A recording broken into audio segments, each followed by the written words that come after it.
Yeah, what's up, everybody? My name is Jimmy, aka The Truth, and welcome to Run DMZ, where we talk about cybersecurity, but with a focus on penetration testing. So, the purpose of this channel is to teach people how to pen test.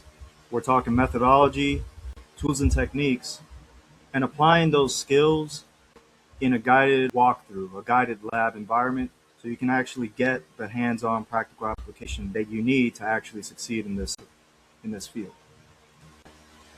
So a little bio about myself. I'm a U.S. Marine with a background in cybersecurity. After getting out, I transitioned to the civilian side, where I became a full-time SOC analyst, specifically an incident response analyst. But at the same time, I also have a background in offensive security, penetration testing, to be exact. So as far as experience, I have kind of the best of both worlds. I have some blue team experience, and I also have the hands-on red team pen testing experience. Anyways, so that's just a quick blurb about myself. I'm not going to talk too much about that. But bottom line, I'm just trying to leverage skills that I have, that I've learned throughout the years, and try to generate content to bring value to any aspiring cybersecurity practitioners out there. You know, if anybody wants to engage in offensive security, maybe this video might bring some value. If anybody wants to engage in SOC, blue teaming work, being an incident response analyst, a SOC analyst, or even my forensic bubbas that, want to perform, forensic analysis on malware, stuff like that. Definitely have experience in that. And so that's really the purpose of these videos, is to try to bring to that field. So with all that said, in this video, we're going to go through a guided walkthrough where I'm going to show you guys how to enumerate and exploit some targets. So before we begin, I'm going to give you guys a brief top-level overview of the scenario that we're going to go through in this guided walkthrough. Basically, in this scenario, we're going to go over 4 topics: reconnaissance, enumeration, probing, and exploitation/foothold. So the scenario is going to go like this. Basically, we're going to start off from our Linux attack box. In my walkthrough, I'm using Parrot OS, but you can do this with, Kali or whatever flavor of Linux you prefer. So we're going to start off with our attack box. We're going to perform some initial network reconnaissance, where we're going to ping sweep the network that we're actually in to identify some targets. Once we have a list of targets that we've identified, we're going to move on to phase 2, which is the enumeration piece, where we're going to start, performing some Nmap scans to identify any services that are running on these potential targets, right? Once we have a list of the services running on these targets, we're going to move on to phase 3, which is probing. And what that basically means is we're going to probe these services to try to get a little bit more enumeration on our target so we can build out our assault, if that makes sense. In this phase, we're going to try to address the low-hanging fruit items first. And what I mean by that is, I guess you could think of them as easy wins. We're trying to probe some easy services like FTP, SMB, NFS, network file shares, stuff like that. We're basically just trying to see if there's any, SMB null sessions, anonymous login activity. What we're really trying to focus on is the path of least resistance, and that all starts off with probing these open services. Once we've done all that, we've gathered all that information, we're going to take a step back and evaluate all of our targets, and we're going to choose the easiest target that follows this path of least resistance principle. And then we're going to actually engage in exploiting that target to establish our foothold, which leads us to the last step, exploitation/foothold. So without further ado, let's jump right into it. All right, guys. So here we are in the little lab environment. As I mentioned earlier, I'm going to be utilizing Linux Parrot OS for this guided walkthrough. Shout out to Hack the Box. I'm actually using their Pwnbox VM to teach this course.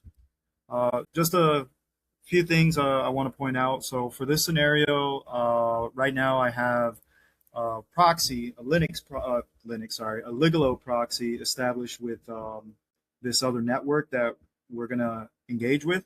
So as you can see here, I have an interface, a Ligolo interface installed on my VM. And that Ligolo interface is pointing to this our target subnet. So it's pointing to the 172.16.1.0 network. And that's the network we're actually going to target here today. So we're gonna start with some enumeration. First things first, we gotta find out targets that are alive. I'm just gonna do some copy and pasta right here. What we're gonna do right here is we're gonna do a quick ping sweep against the 172.16.1 network. Instead of manually pinging all 254 hosts, we're just gonna loop it into a for loop and form a ping sweep. As you can see here, we have some replies. We got 1, 2, 3, 4, 5, so about 9 hosts that replied. This 172.16.1.100 is ourselves. It's actually the host that we have the Ligolo proxy established with. So don't mind this. This isn't a target. So we have eight targets on here. We got the .5, .10, all the way down to the .20, .102, so on and so forth. So here we have the 8 targets. I'm going to go ahead and put this to the side just so we always have a visual on our targets. And I'm going to open up another terminal here. This is where we're going to actually perform some Nmap scanning, right?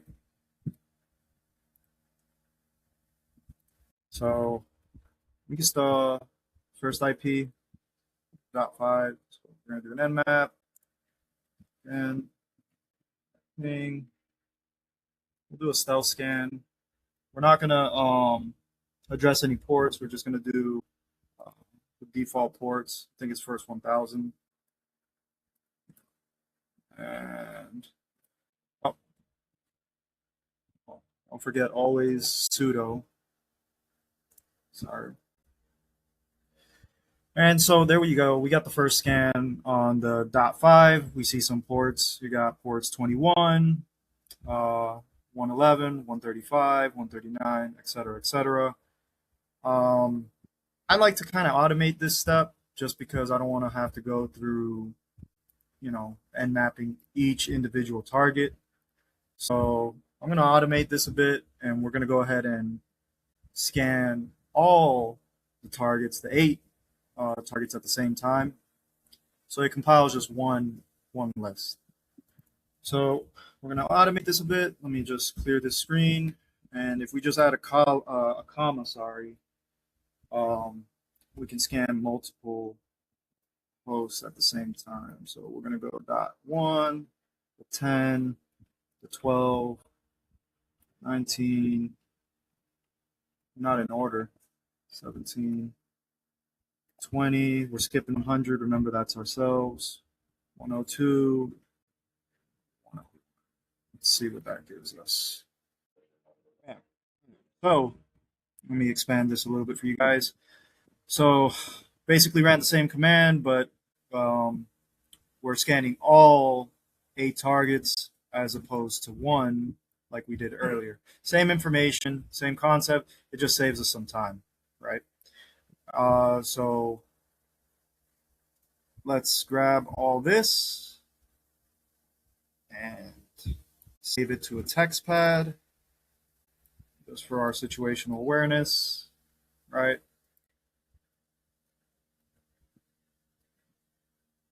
And let's go over what we got here. So here we have all the targets that we just scanned. I guess we're in phase 2, right? Phase 1 was the reconnaissance. That's where we basically did the ping sweep right here. Identified all these hosts on the 172 subnet. And then we moved on to phase 2, which is the enumeration piece. And that's where we're running these Nmap scans. And we're kind of trying to see what services are available. We got a lot of content here, but this is good. We now move on to step 3, which is probing. Right? And what probing is we're basically going to start enumerating a little bit further into some of these services, addressing the low-hanging fruit services first. So we have over here, we got FTP over port 21. That looks interesting. NFS looks pretty interesting. SMB, right? We also have HTTP, any HTTP ports, port 80, 443, 43 right here, 8080. Those are also interesting, but I kind of like to save HTTP enumeration last, just because I want to see what access we have first. So we're going to go ahead and start probing these FTP ports, some of these SMBs, NFSs, see what we have access to, gain more situational awareness, and then once that's done, then we can kind of move on to some of these other services. Some things I want to point out here is you can kind of get a gauge of what services are running on what host based on the ports, right? So let me choose one.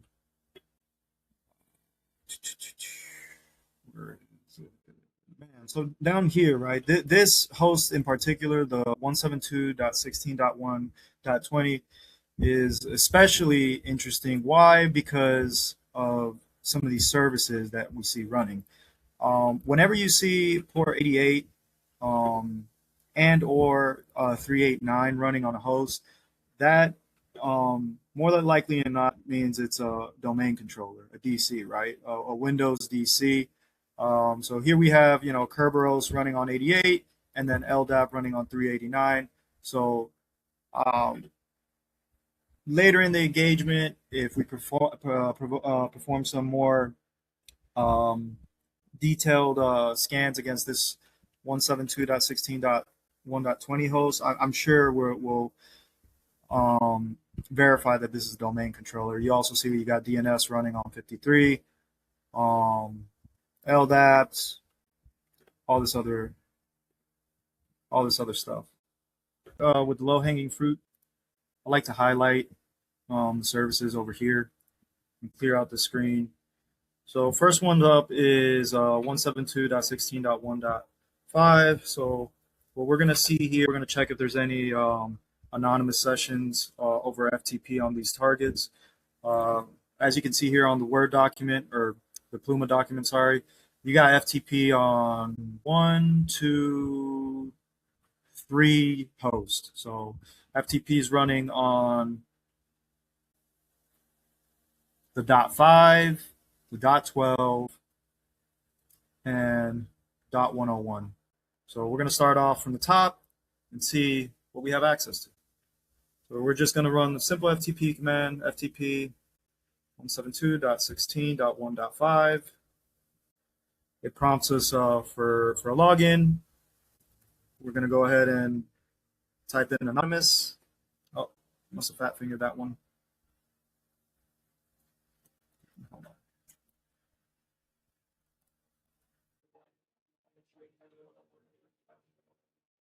And bam, we're in. Right off the bat, before we even logged in, we notice this entry right here, Dante staff drop box. So there's definitely FTP service that's running on this host. We log in as anonymous. For those of you that don't know, anonymous is just like a built-in, almost like a guest account that should be disabled. Some admins don't disable it, and that's pretty bad practice. If anonymous is enabled on FTP, that basically means we can log in as a guest. Don't need to have any credentials, and you see what we have access to. Username is anonymous, password is anonymous, and as we can see, we're able to log on. We do an ls, see a file, it's a flag. Again, this is Hack the Box, so this is one of the flags that you would have found. But outside of that, there's not much going on this FTP server, so we're going to move on. So now we're going to check the .12.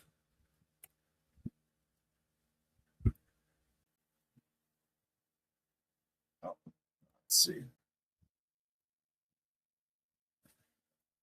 Notice here it's a different different banner. Pro FTP is running on this host. And again, we're gonna check. Man, am I doing that again? My fat thing and everything. Hold on. Jesus.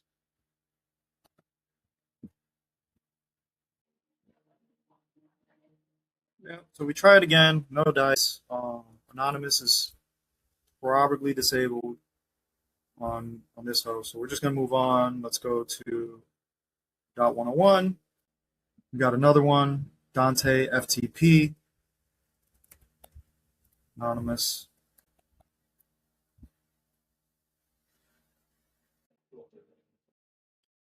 And again, it seems like FTP is also disabled on this host. All right, great. So anonymous FTP access was only available for this. Doesn't really yield any results for us because all it had was the flag, and that's not what we're targeting here today.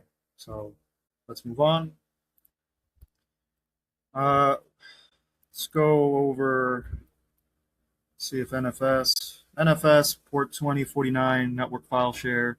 Very similar to SMB, except it's on Linux. So we're going to just go check this out. I think it's only running on one host. Yeah, so the NFS port is only running on this .15. So we're just going to run a show mount.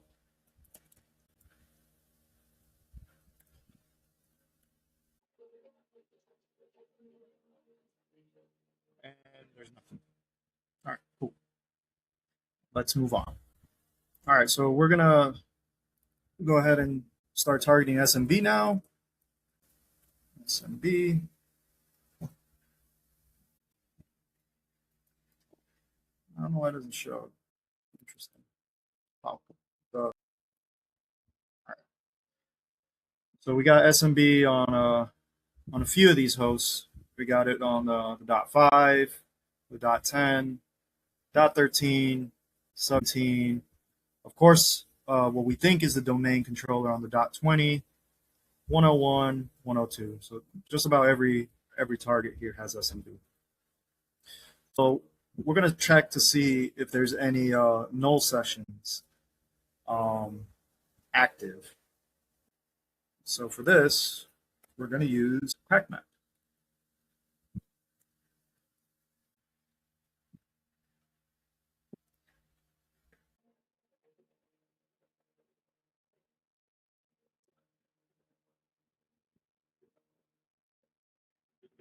Oh, it has to build it out first.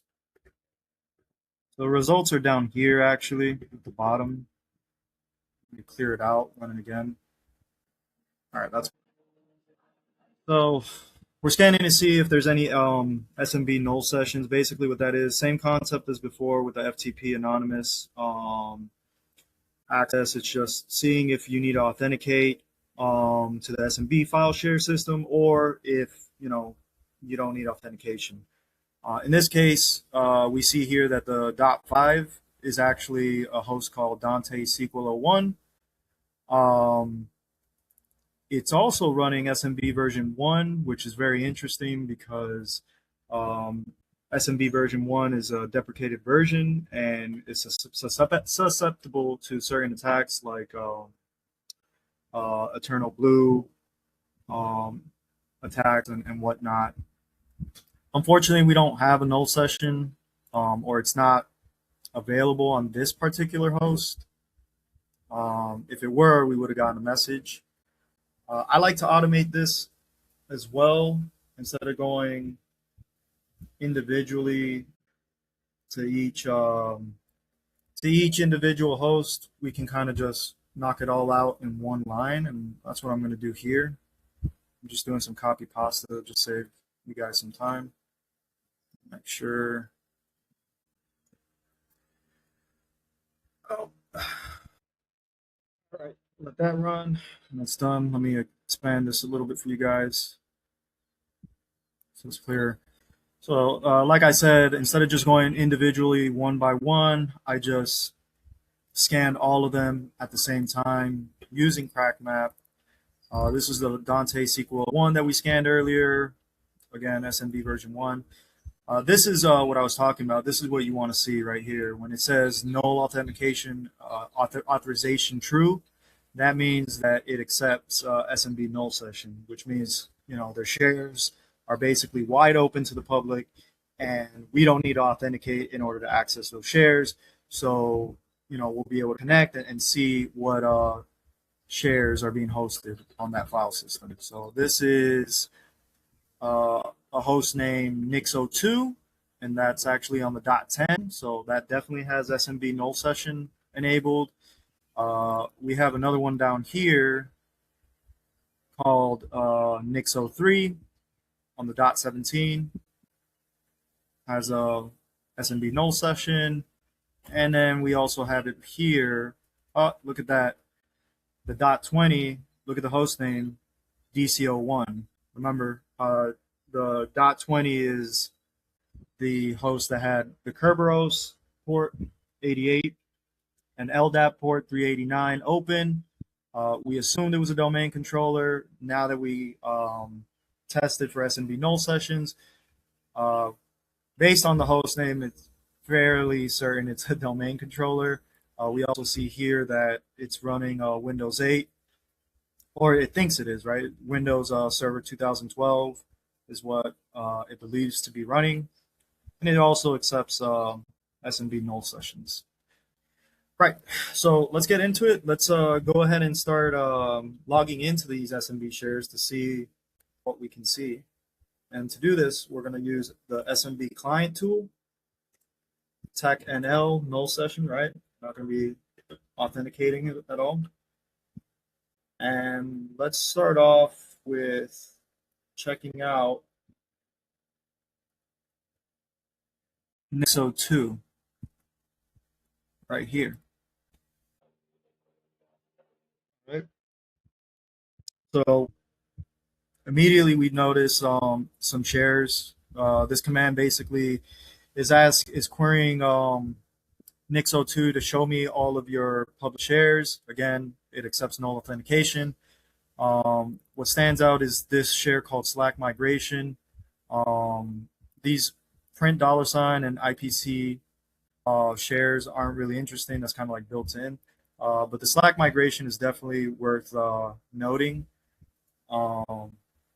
Let's log in now to see what is in that. So go back here.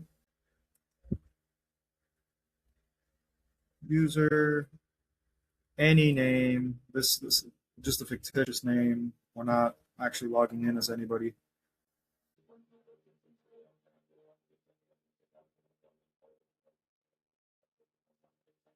So this next command that we ran, we're saying we're going to authenticate as a fictitious user. User obviously doesn't exist. Again, it doesn't matter because it's wide open to the public. So you can just try to authenticate as anybody. It doesn't actually authenticate. As you can see, we're now mapped into the Slack migration file share on the .10. And here we notice a file called admin tasks. That seems interesting. Let's see what it is.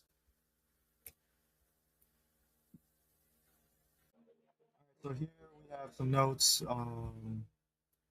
in that file. Remove WordPress install, reinstate Slack, remove old employee accounts, inform some user named Margaret of new changes, etc., etc.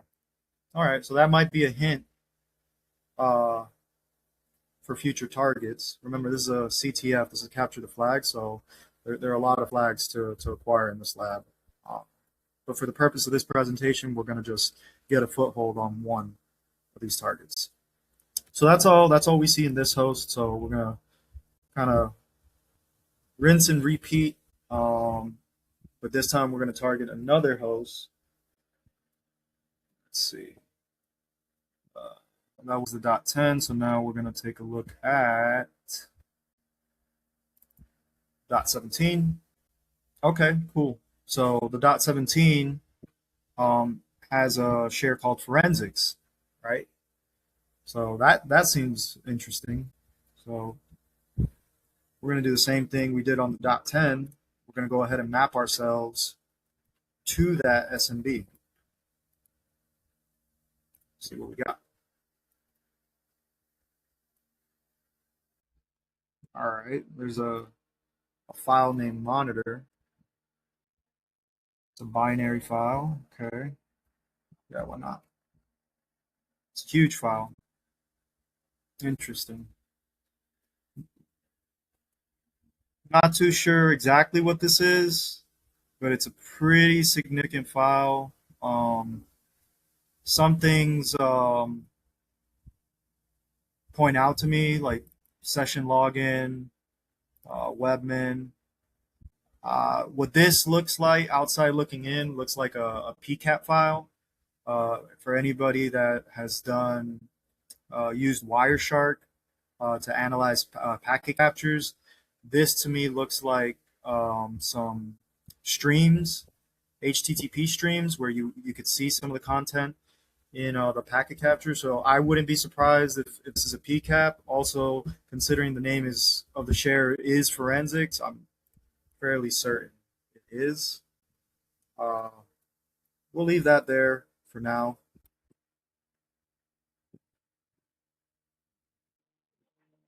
Right. Make note of that, right? And then let's go to the last SMB, which is the domain controller on the .20.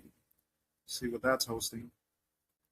Again, anonymous login successful, but we don't see any shares on DCO1. All right, cool. So that basically wraps up some of the low-hanging fruit type stuff. You know, we quickly looked at FTP, nothing significant there. Looked at NFS, nothing significant there. Looked at 445 across, you know, a whole bunch of only the ones that allowed for SMB null authentication. We found a potential packet capture in the forensics file share. And then we also found a note likely left behind from an IT guy that was called admin task, and it had some notes on potential targets moving forward. So we basically exhausted the low-hanging fruit type stuff. We can continue on and, you know, try to probe other services like, you know, MySQL, stuff like that. Could banner grab some of these, you know, some of these high, random high ports. But for the purpose of this walkthrough, we're going to just jump right into HTTP enumeration, right? So let's go over that briefly.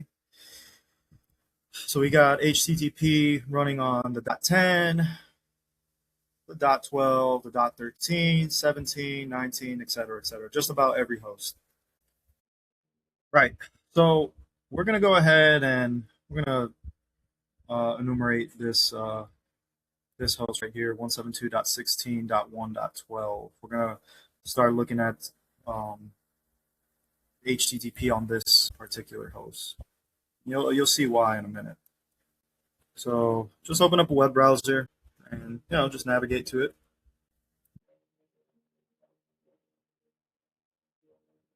I'll expand that. So confirmed it's hosting a website. Nothing crazy here, just showing that it hosts MariaDB, XAMPP, Apache service. That's all we see here. Could do a robots.txt to see if there's any other disclosed directories. Nothing. Not much going on over here. Can't even log in to the PHP admin page. That's fine. So what we're going to do now is, I'll put that right up here. What we're going to do now is we're going to fuzz the website and search for some hidden directories. And to do that, we're going to use FFUF. You can use GoBuster, you could use DirtBuster, I mean, whichever tool you prefer. I kind of like FFUF, it's pretty reliable. And the intent here is to look for any hidden directories, right? So we're going to use the dirblist common.txt word list. It just has a whole bunch of common web pages, directories, whatever you want to call it. We're going to point it to this host.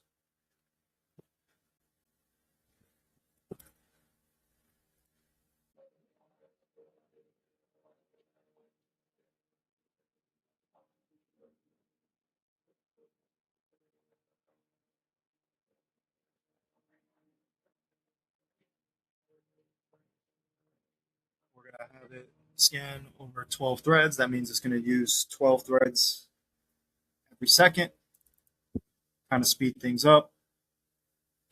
And what we're looking for are the HTTP responses, 200 OKs, 301s, things of that nature.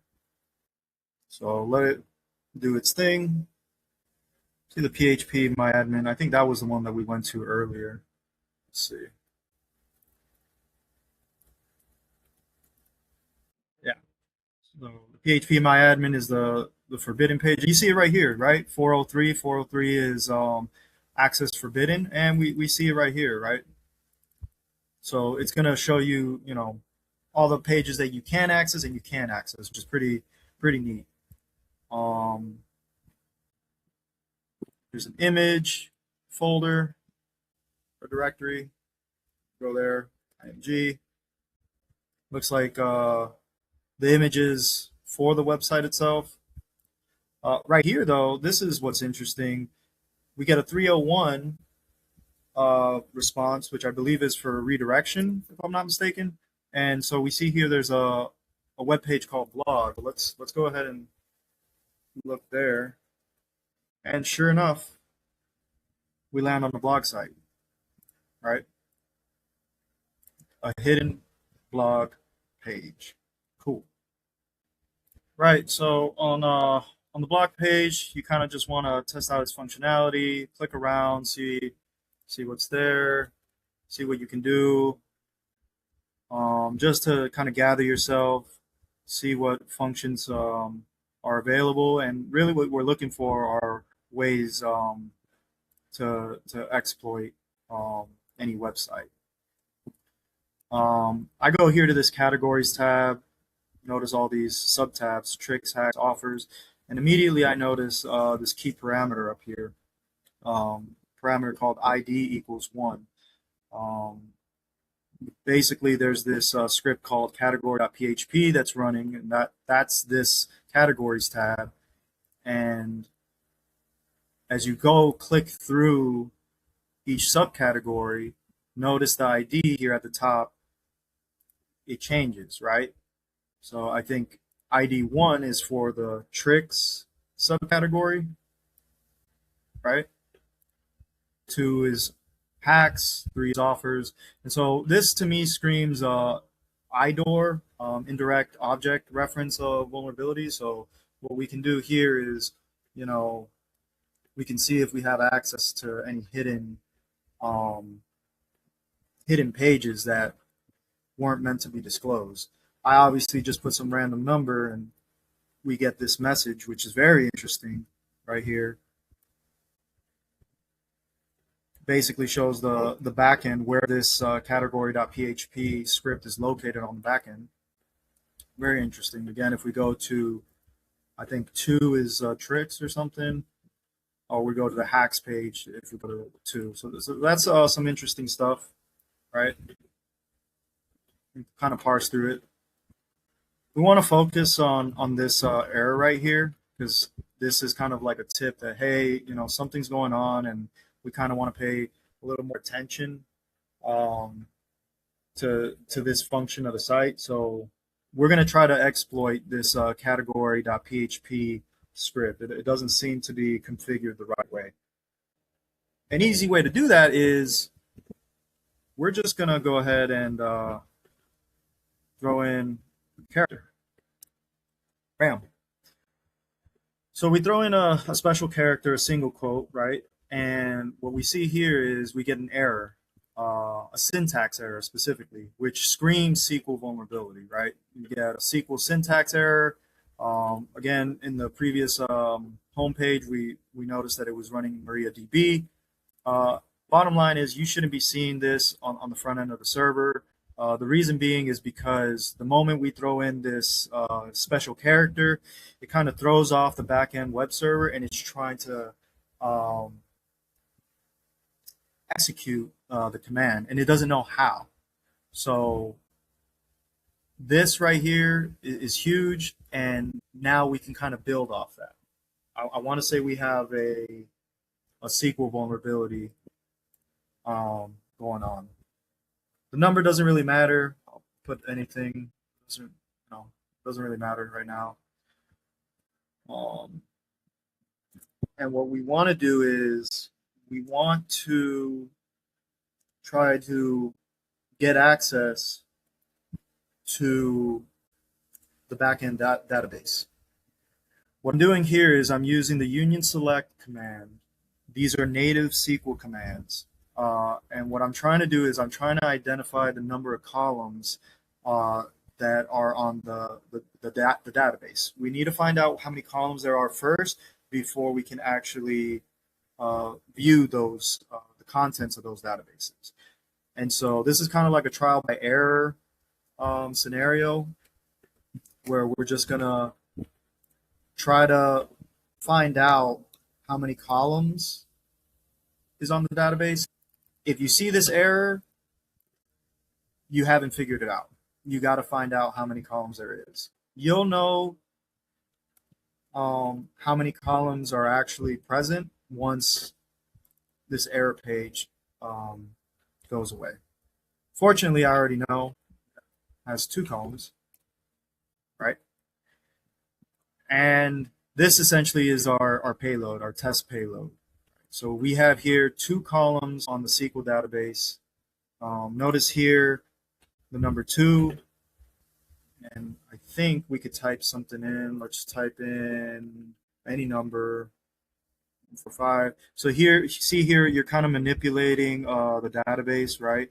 We have 2 essentially numbers into that column. So now the intent here is to run SQL commands on the backend server and query it so that it could display our results in this little column right here, if that makes sense. Right, so I don't want to drag this video on too long, so I'm gonna have to speed run through this. So again, we got 2 columns right here, and now what we want to do is run some SQL commands. Just to verify that we can run commands, we're gonna run this user command. And immediately we see here that we are basically root on the backend database. This is equivalent to like who am I, but in SQL. Could run another command at version. It's going to tell us the version of the SQL database, and here we got MariaDB running on version 10.4.13. I don't think we can do that. Let's see.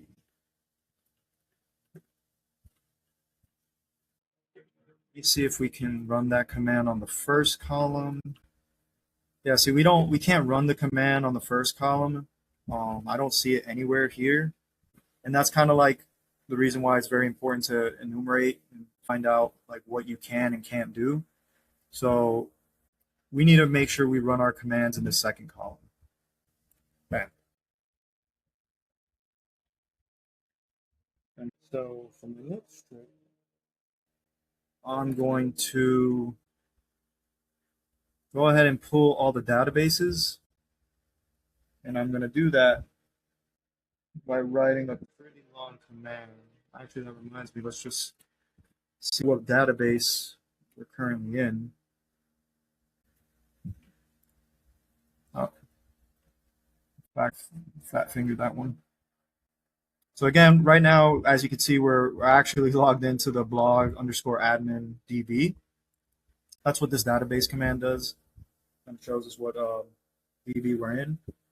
But I want to go ahead and pull all of them, see what other databases reside on this server.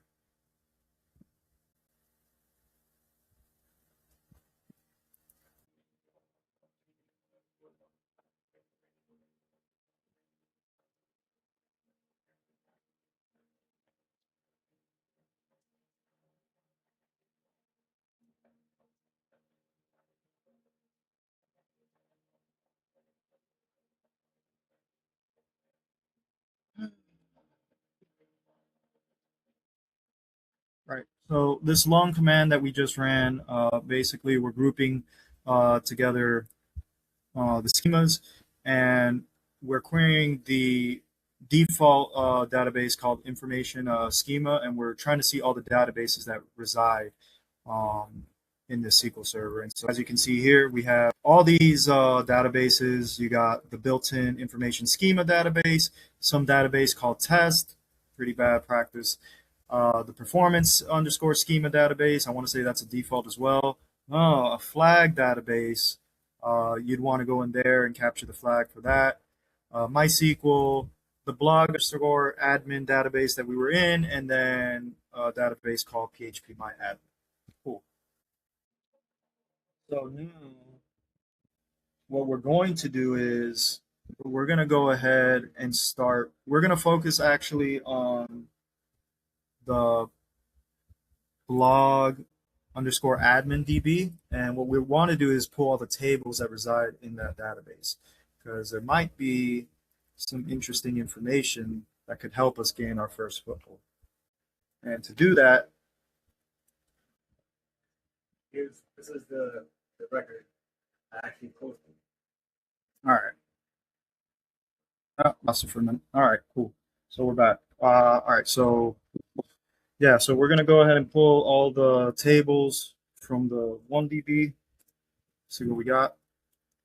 Information underscore schema, tables, where, table underscore schema equals log underscore admin underscore DB. Right.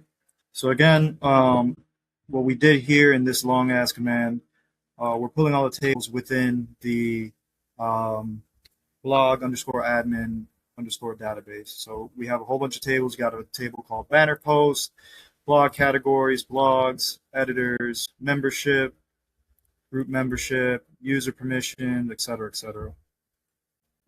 There's one table that's actually interesting, and that is this one. Membership underscore users. So I know why it's interesting, but it is particularly interesting just because of the name, right? So what we're going to do now is we're going to go ahead and enumerate this specific table and pull all of its contents out. So let's do that right now. Delete all this gas. Now I'm going to pull the columns, concatenating all the columns, schema dot columns where table underscore name equals the membership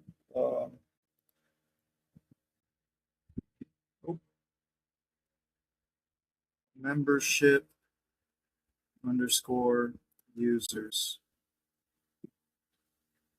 table.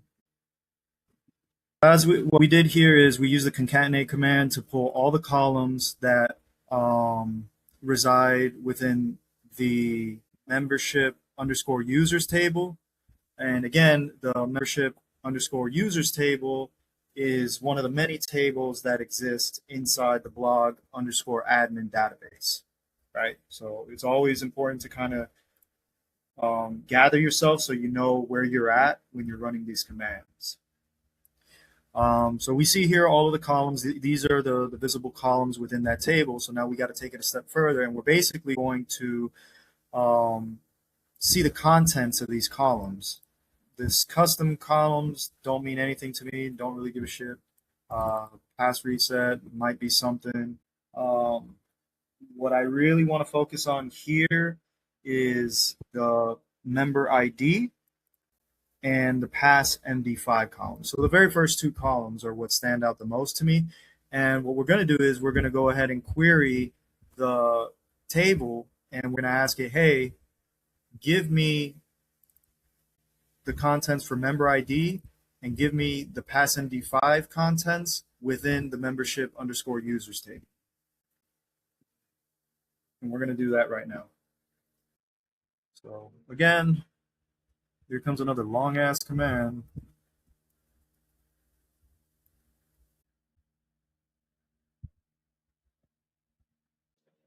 We're doing all this with the group concatenate command.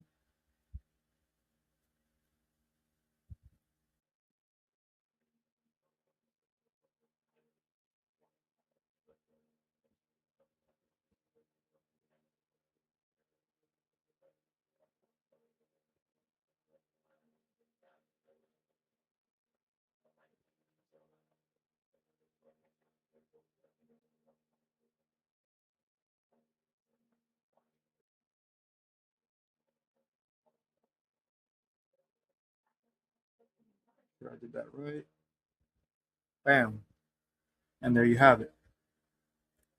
Real quick, let's go over what we did up here. So again, we use the concatenate command, and what we're doing is we're requesting the member ID and the pass MD5 columns that we found inside the table, and we're pulling all that from the blog underscore admin database, specifically inside the membership users underscore users table. So remember, just understand the query starts off here. It's top level down, blog underscore admin DB. Inside that DB is this membership underscore users table. And inside that membership underscore users table, we say, hey, give me the member ID and the pass MD5 columns. And that's what we see here at the bottom. So we got a username admin and what appears to be the MD5 hash for that user. We got a username Ben, MD5 hash, Bob123, sorry, MD5 hash, and egress, whatever. So what we can do now is we can copy these hashes and try to crack them. And so I'm not going to waste too much time. I'm just going to go to crackstation.com or .net.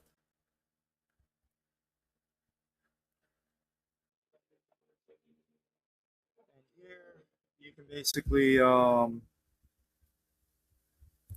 crack as many hashes as you want if they're easy to crack hashes. The first hash, admin is the password. Admin. We'll go ahead and do the other hashes as well, just to get it out of the way.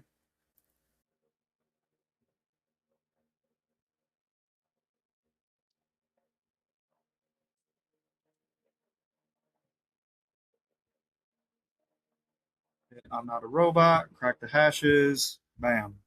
So again, these are 4 users, 4 hashes, likely the passwords. The first one was the admin with the password admin. The second one was for the Ben user. I guess his password is welcome to my blog. The third hash was for this one guy. What is his name? Bob123. Of course, his dumbass had password 123. And then the last user was Egri555, and I guess his password was Egri555. And so what can we do with these credentials? We can immediately start to try to log in with these credentials. Best practice is to save these passwords in some sort of file, wordless, and you can perform some password spraying attacks. if you're trying to get into a box. For the purpose of the foothold, we're going to go ahead and use the credentials welcome to my blog, and we're going to see if we can log into this host. So let's go back to our Nmap scan. Again, we're targeting the .12, and recall that these services are open, right? Obviously, MySQL is open, HTTP, HTTPS, SSH is also open on this host. So why don't we give that a shot? SSH, then at 172.16.1.12. And what was the password for Ben? Welcome to my blog. And sure as shit, we're now in. Who am I? I am Ben. We are now logged in to the backend server, Dante Nix04.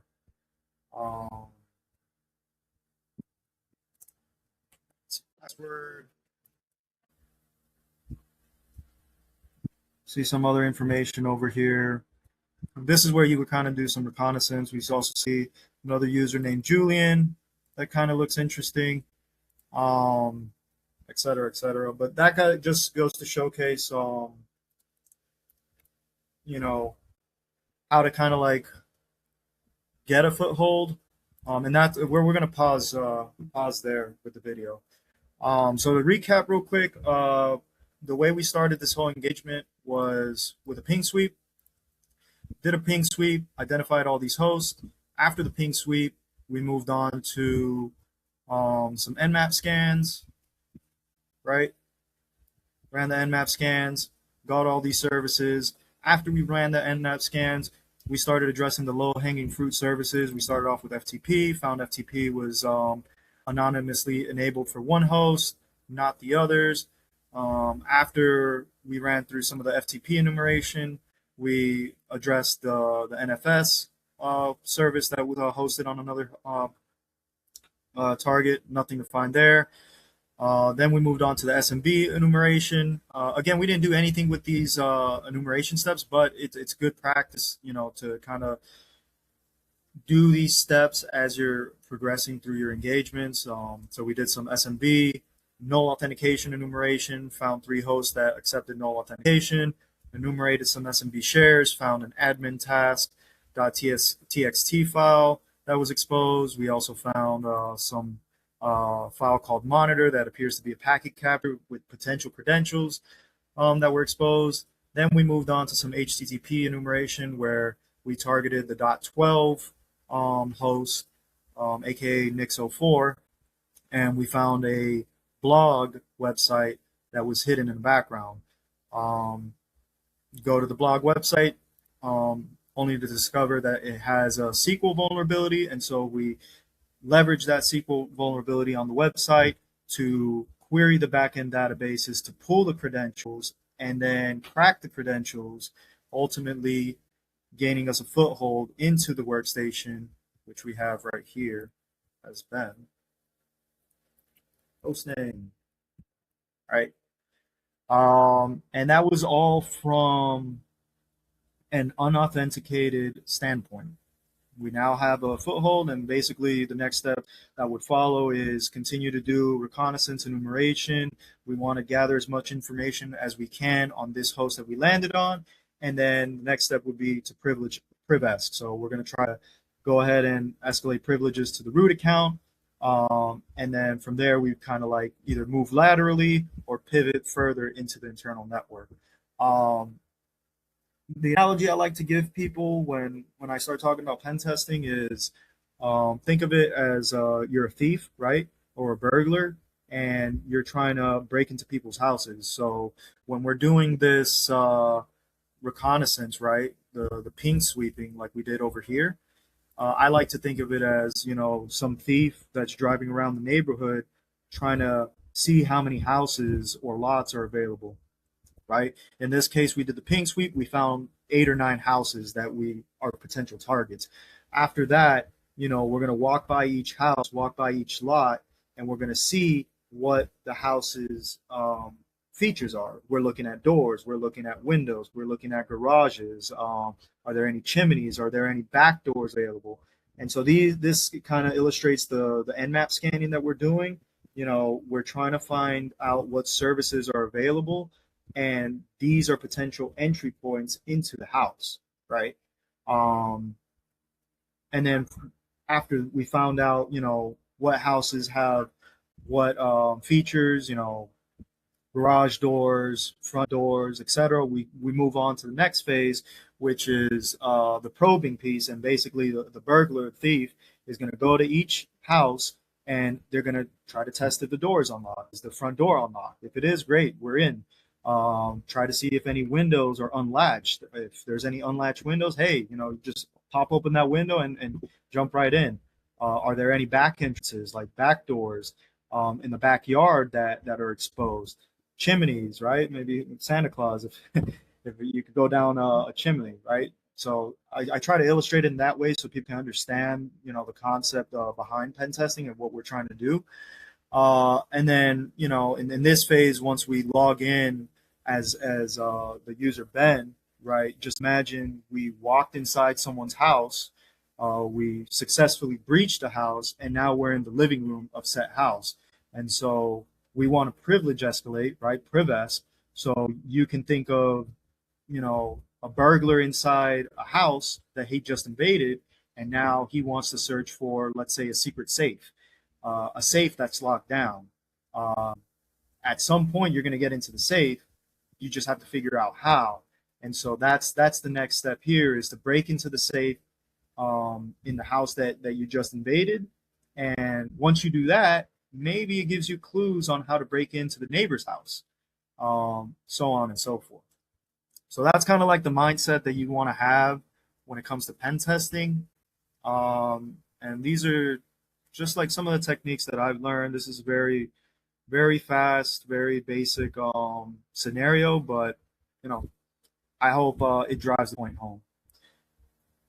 Anyways, that's it for this video. I hope you guys learned something. And yeah. Right. So welcome back. Just went over the lab, guided walkthrough.